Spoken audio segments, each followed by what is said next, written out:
এতদিনে সবাই জানে যে সচিন তেন্ডুলকর শুধু ক্রিকেট ইতিহাসের অন্যতম সেরা ব্যাটসম্যানই নন, বল হাতেও অনেক চমক দিয়েছেন। তবে যে কীর্তি তিনি অর্জন করতে পারেননি, সেই একটি মাইলফলক অর্জন করলেন তার ছেলে অর্জুন তেন্ডুলকর। রঞ্জি ট্রফির প্লেট লিগে অরুণাচল প্রদেশের বিপক্ষে 25 রানে 5 উইকেট নিয়ে বাবার রেকর্ডে একটি নতুন মাইলফলক যোগ করলেন অর্জুন।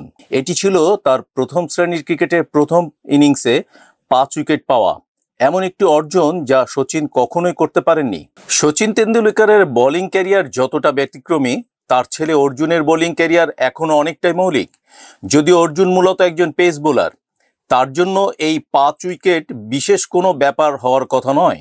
তবে সচিনের মতো ক্রিকেট কিংবদন্তির ছেলের জন্য এটি একটা বড় ঘটনা, কারণ বিশ্বের সবচেয়ে বড় ক্রিকেটারদের সন্তান হিসাবে তার সবকিছুতেই তুলনা চলে আসে বাবার সঙ্গে। যদিও অর্জুন এখনো আন্তর্জাতিক ক্রিকেটে সেভাবে জায়গা করে নিতে পারেননি, তার ক্যারিয়ার এখনো অনেক দূর যেতে বাকি। প্রথম শ্রেণী লিস্টে কিংবা আইপিএলে তার পারফরমেন্সও বেশ সাদামাটা। তবে এদিনের এই 5 উইকেট অর্জনটা তাকে আরও অনুপ্রাণিত করবে ভবিষ্যতের পথে এগিয়ে যেতে।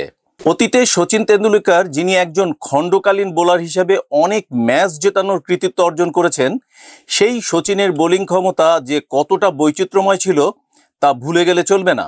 1998 সালে অস্ট্রেলিয়ার বিপক্ষে 32 রানে 5 উইকেট নিয়ে ম্যাচ জেতানোর যে ঘটনাটি মনে রাখা যায়, তা শুধু তার ব্যাটিং নয়, বল হাতেও তার দক্ষতার প্রমাণ। তবে যদি 2005 সালে টেনিস এলবোতে অস্ত্রোপচার না করাতেন, তাহলে হয়তো সচিনের বোলিং আরও বেশি নজর কাড়ত, আর সেক্ষেত্রে আজকের অর্জুনের বোলিং সাফল্যের সঙ্গে তুলনা করার আরও বেশ সুযোগ থাকতো।